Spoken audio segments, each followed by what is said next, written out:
نحمده ونصلي على رسوله الكريم اما بعد نعوذ بالله من الشيطان الرجيم بسم الله الرحمن الرحيم فبما رحمة من الله لنت لهم ولو كنت فظا غليظ القلب لانفضوا من حولك۔ اس آیت میں اللہ رب العزت اپنے نبی حضرت محمد صلی اللہ علیہ وسلم سے ارشاد فرما رہے ہیں کہ یہ اللہ کی رحمت ہے آپ کے اوپر کہ اللہ نے آپ کو ان لوگوں کے لیے یعنی صحابہ کرام رضوان اللہ علیہم اجمعین کے لیے نرم بنایا ہے۔ وَلَوْ كُنْتَ فَظًّا غَلِيظَ الْقَلْبِ، اگر آپ سخت مزاج ہوتے، سخت دل والے ہوتے، لَانْفَضُّوا مِنْ حَوْلِكَ، تو یہ لوگ آپ کے ارد گرد سے اٹھ کر بھاگ جاتے۔ یہاں پر اللہ رب العزت آپ صلی اللہ علیہ وسلم کی ایک خاص صفت جو اللہ نے آپ کے اندر پیدا فرمائی ہے، آپ کے اعلیٰ اخلاق کا ہونا، اس کی طرف اللہ رب العزت ارشاد فرما رہے ہیں، رہنمائی فرما رہے ہیں کہ اللہ نے آپ کو اعلیٰ اخلاق کا مالک بنایا ہے، نرم مزاجی آپ کو عطا فرمائی ہے، اور اس نرم مزاجی کی وجہ سے آپ کے اعلیٰ اخلاق کی بنیاد پر یہ صحابہ کرام رضوان اللہ علیہم اجمعین یہ آپ کے ارد گرد جمع ہے، آپ کی بات کو مانتے ہیں اور آپ کے ہر حکم کے سامنے سر تسلیم خم کر دیتے ہیں، یہ آپ کے اعلیٰ اخلاق کی وجہ سے۔ اور آگے اللہ رب العزت ارشاد فرما رہے ہیں اگر آپ سخت مزاج ہوتے، سخت دل والے ہوتے، بات بات پر ان کو جھڑک دیتے تو پھر یہ آپ کے ارد گرد نہ رہتے بلکہ یہ آپ سے الگ ہو جاتے۔ تو اس سے ہمیں یہ سبق مل رہا ہے کہ جو شخص بھی دعوت و تبلیغ کا کام کر رہا ہو، کوئی استاد ہو یا کوئی والد ہو جس کے ذمے اپنے بچوں کی تربیت کرنا ہو، یا استاد نے اپنے کلاس کے بچوں کی تربیت کرنی ہے، اسی طرح کوئی بھی آدمی جس کے ماتحت کچھ لوگ رہ رہے ہوں تو اس کو چاہیے کہ وہ نرم مزاج بن کر رہے اور اعلیٰ اخلاق کا مظاہرہ کرے ہر جگہ پر۔ اگر وہ سخت مزاج ہوگا، بات بات پر لوگوں کو ڈانٹے گا، جھڑکے گا تو لوگ اس کی بات کو تسلیم نہیں کرتے۔ جس شخص کے اندر اعلیٰ اخلاق ہوتے ہیں وہ نرمی سے بات کرتا ہے، نرمی سے اگلے آدمی کو سمجھاتا ہے تو اس آدمی کی بات کو لوگ تسلیم کرتے ہیں۔ تو اس لیے ہمیں اپنے بچوں کی تربیت کے لیے بھی یہی طریقہ اختیار کرنا چاہیے کہ بچوں کے ساتھ ہم نرمی والا معاملہ کریں، ان کے اوپر سختی نہ کریں۔ اور بچوں کے اوپر جب سختی کی جاتی ہے تو بچے بہت ساری باتیں اپنے والدین کے ساتھ نہیں کر سکتے، بہت ساری ایسی ضروری باتیں ہوتی ہیں جو وہ آپ کو بتانا چاہتے ہیں لیکن وہ اس بات سے ڈرتے ہیں کہ والد سخت مزاج ہے، وہ اس بات سے پتہ نہیں کیا معنی لیں گے، کیا مطلب مراد لیں گے، تو اس وجہ سے وہ اپنے والدین کے ساتھ بہت ساری ایسی ضروری باتیں نہیں کر سکتے۔ اور پھر جب والدین نے سختی کے ساتھ عمر گزاری ہوتی ہے، بچوں کے ساتھ سختی والا معاملہ کیا ہوتا ہے اپنی ساری زندگی، تو والدین کا جب بڑھاپے کا زمانہ آتا ہے تو چونکہ پوری زندگی ایسی گزری ہوتی ہے کہ کبھی بے تکلفی نہیں ہوتی اور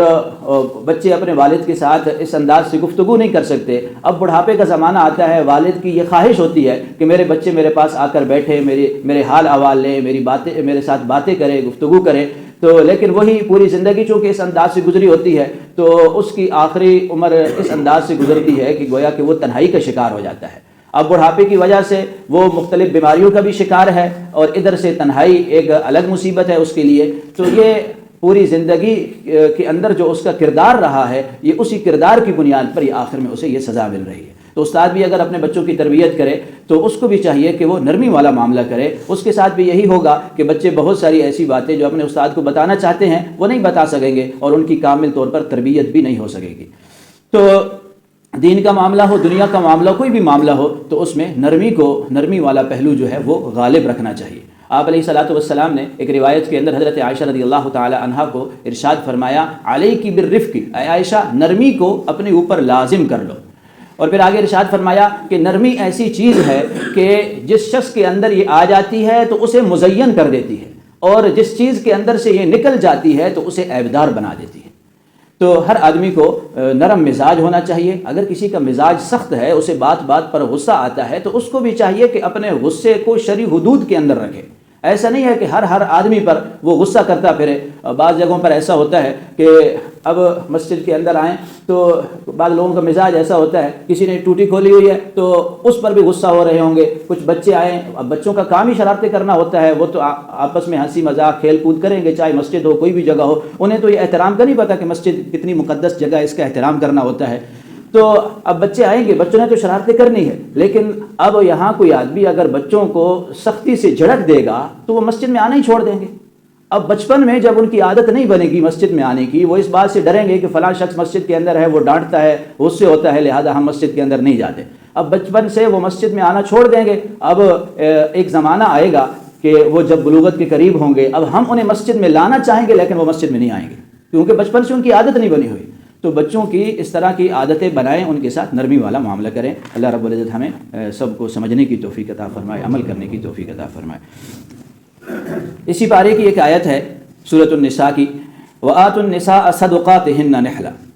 فَإِن طِبْنَ لَكُمْ عَن شَيْءٍ مِّنْهُ نَفْسًا فَكُلُوهُ هَنِيئًا مَرِيئًا۔ اس آیت میں اللہ رب العزت ارشاد فرما رہے ہیں کہ جب کسی کا نکاح ہو جائے اور بیوی کے ساتھ مہر طے ہو جائے نکاح سے پہلے، تو جتنا مہر طے ہوا ہے پورے کا پورا مہر خوشی کے ساتھ اپنی بیوی کے حوالے کر دو۔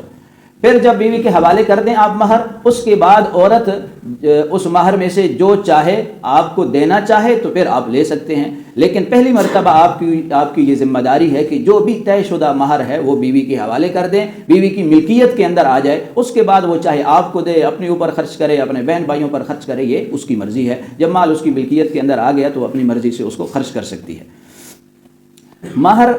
جو نکاح کے اندر مہر طے ہوتا ہے، اس کی شرعی مقدار یعنی کم سے کم مقدار تو شریعت نے متعین کی ہے، لیکن زیادہ سے زیادہ مقدار متعین نہیں کی ہے۔ کم سے کم مقدار یہ ہے کہ 10 درہم چاندی کے سکے کو کہتے ہیں، 10 درہم سے کم نہیں ہونا چاہیے۔ اب چاندی کی مقدار ہر روز بروز ان کی قیمتوں میں اتار چڑھاؤ ہوتا رہتا ہے، تو جس دن نکاح ہو اس دن معلوم کر لیا جائے کہ آج چاندی کے جو 10 درہم ہے ان کی قیمت کیا ہے۔ تو تقریباً آج کے زمانے میں 25 سے 30 ہزار کے درمیان اس کی قیمت چل رہی ہے، اتار چڑھاؤ ہوتا رہتا ہے۔ تو اتنا مہر جو شرعی طور پر مقرر ہے اسی کو مقرر کیا جائے۔ اس سے کم اگر کسی نے طے کیا، مثلا کسی نے 20,000 مہر طے کر لیا، تو 20,000 تو ادا ہو جائیں گے، لیکن اوپر جو مقدار اس نے کم کی ہے وہ شوہر کے ذمے قرض کے طور پر واجب الادا رہیں گے، یہ اس کو ادا کرنے پڑیں گے۔ 10 درہم تک مہر پورا کرنا یہ شرعاً ضروری ہے، اس پر بھی احتیاط کرنی چاہیے، عمل کرنا چاہیے۔ اور اسی سورت کی اگلی آیات ہیں، یوصیکم اللہ فی اولادکم للذکر مثل حظ الانثیین۔ ان آیات کے اندر اللہ رب العزت نے میراث کے احکام بیان فرمائے ہیں، اور یہ اتنا اہم حکم ہے کہ قرآن مجید کے اندر اللہ رب العزت نے نماز کے احکام بھی بیان فرمائے ہیں۔ نماز کا حکم دیا، اقیموا الصلاۃ، زکوٰۃ کا حکم دیا، آتوا الزکوٰۃ، نماز قائم کرو، زکوٰۃ ادا کرو۔ اب یہ بھی شریعت کے بہت بڑے احکام ہیں، دین کے بنیادی ستون ہیں، نماز بھی، زکوٰۃ بھی، روزہ بھی۔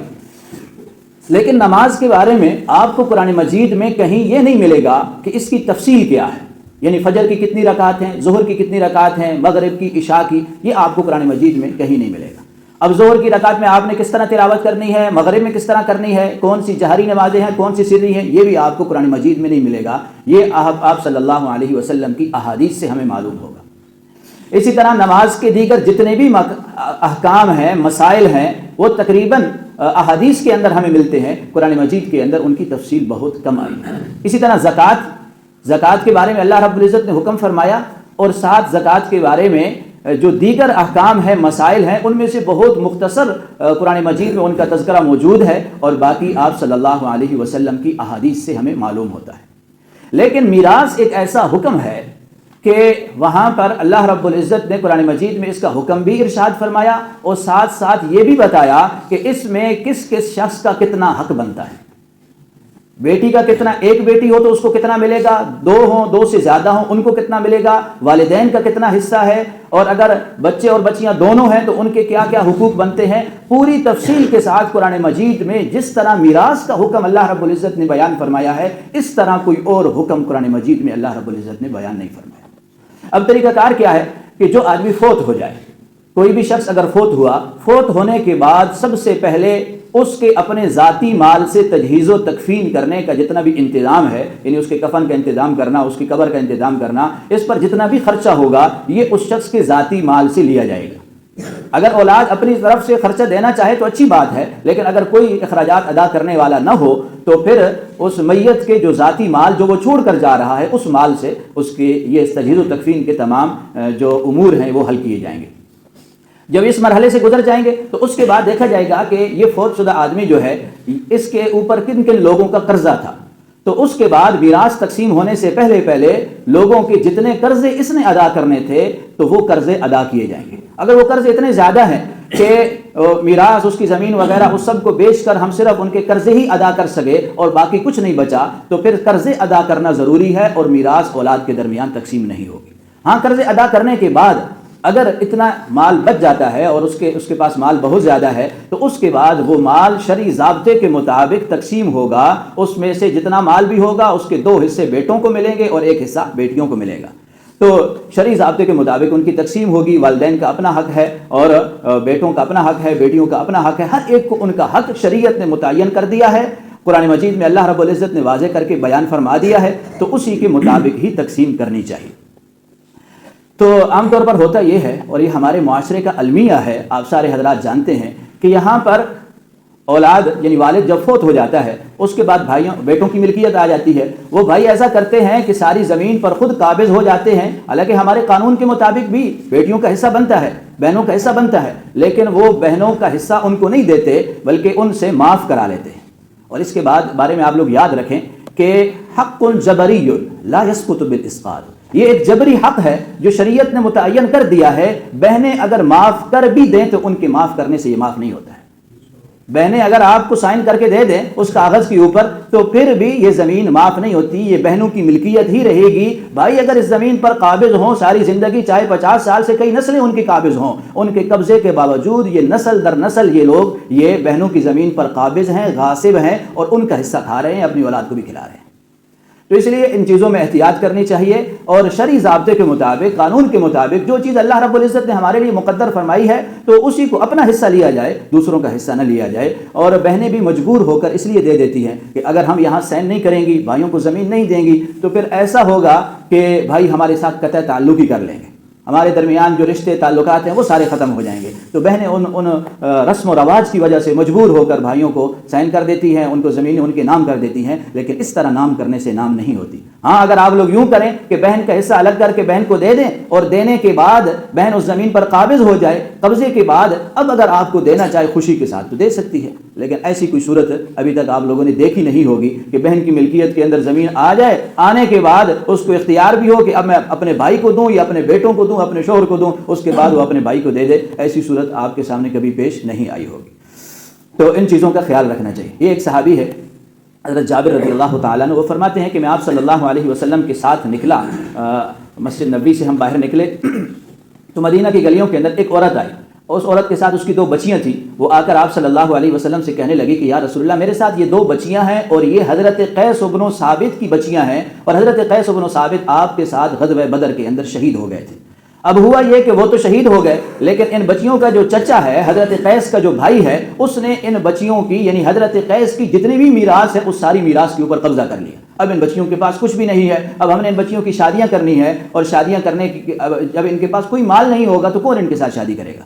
تو آپ صلی اللہ علیہ وسلم نے اس عورت کو فرمایا کہ تھوڑا انتظار کرو، اللہ رب العزت آپ کے بارے میں وحی نازل فرمائیں گے۔ اس کے بعد اللہ رب العزت نے یہ آیات نازل فرمائی۔ یہ ان آیات کا شان نزول تھا، تو ان آیات کے اندر اللہ رب العزت نے ہر ایک کے حق کو واضح طور پر بیان فرما دیا۔ اس کے بعد پھر آپ صلی اللہ علیہ وسلم نے اس شخص کو بلایا، حضرت قیس کے جو بھائی تھے ان کو بلایا، اور بلا کر کہا کہ ان کی 2 بیٹیاں ہیں، ان 2 بیٹیوں کو ان کا جو فل مال ہے اس کا جو 2 حصے ہیں، 2 ثلث ہیں، وہ ان بچیوں کے حوالے کر دو، اور ان کی ماں کے حوالے 8واں حصہ کر دو، اور باقی جو بچ جائے گا وہ آپ کا مال ہوگا۔ تو اللہ رب العزت ہمیں دین کے تمام مسائل سمجھنے کی، سیکھنے کی اور ان پر عمل کرنے کی توفیق نصیب فرمائے۔ آمین۔ وآخر دعوانا